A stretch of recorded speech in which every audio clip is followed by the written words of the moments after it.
যেখানে অন্য সব রেস্টুরেন্ট কম টাকায় চুল খাওয়াচ্ছে, সেখানে মাত্র 1200 টাকায় 4 জনের জন্য জোস একটা কম্বো নিয়ে আসলো golden era restaurant. Hello WhatsApp guys, I am জির and welcome to our channel 7x blogger. So guys, কি অবস্থা সবার? আজকে ইব্রাহিম ভাইয়ের বার্থডে ছিল এন্ড বার্থডে উপলক্ষে সে আমাদেরকে ট্রিট দিয়ে নিয়ে আসছে হচ্ছে golden era restaurant and party centre, যেটার এক্সাক্ট লোকেশন হচ্ছে তোলারাম কলেজের ঠিক পাশের বিল্ডিং এ। আপনারা আসলেই দ্বিতীয় তলায় পেয়ে যাবেন হচ্ছে golden era restaurant and party centre. এখানে কিন্তু জোস কিছু কম্বো রয়েছে, তার মধ্যে 1200 টাকার এই কম্বোটি কিন্তু বর্তমানে খুবই ট্রেন্ডিং এ চলে আসছে, জাস্ট বিকজ এখানকার কোয়ান্টিটি, টেস্ট সবকিছুই কিন্তু অসাধারণ ছিল।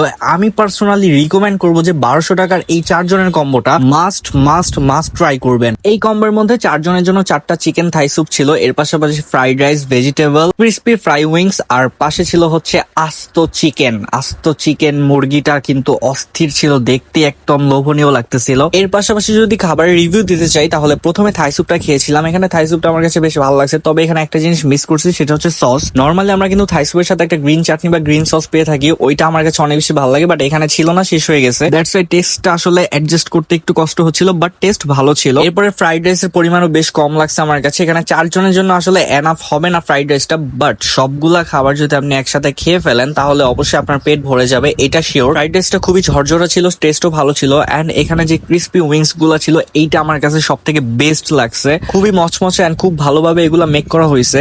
আর এই আস্ত যে চিকেনটা ছিল, এইখানের লেগ পিস গুলা কিন্তু অস্থির ছিল খেতে, বাট সিনার পিস গুলাতে একটু সিদ্ধ কম হয়েছে, মানে কুক করা হয় নাই ওইভাবে, ওই দিকটা একটু খারাপ পাইছি, বাট ওভারঅল আমার কাছে ভালো লাগছে। এন্ড এখানে যে চাউমিন ছিল, চাউমিনের পরিমাণও বেশ কম। এটা মোটামুটি 2 জনের জন্য ঠিক আছে, বাট 4 জনের জন্য আসলে এনাফ না, যেটা দেখতেই পারতেছেন পরিমাণে খুবই কম। দ্যাটস একটা এক্সট্রা রাইস নিয়েছিলাম, যেটার প্রাইস হচ্ছে 90 টাকা। সো এক্সট্রা রাইসের পরিমাণও বেশ ভালোই ছিল। ওভারঅল আমার কাছে ভাই অস্থির লাগছে এই কম্বোটা। আমি আসলে মাস্ট রিকমেন্ড করবো যে আমাদের মতো খাদক হয়ে থাকলে এটা আপনার জন্য না, আমাদের মতো যারা খাদক আছে তাদের জন্য 2 জনের কম্বো হবে এটা, আর যারা একটু নর্মাল পরিমাণে খেতে পারে তাদের জন্য 4 জন এনাফ হয়ে যাবে। তো আমার কাছে ব্যক্তিগতভাবে এই কম্বোটা অস্থির লাগছে। এন্ড এই খাবারের রেটিং যদি করি তাহলে 8 আউট অফ 10 রাখবো। প্রথমে আমি ভেবেছিলাম যে এত কম টাকায় খাবার দিচ্ছে, দ্যাটস মিন খাবারের মান তেমন একটা ভালো হবে না, বাট আমার কাছে এই খাবারগুলো অনেক বেশি ভালো লাগছে।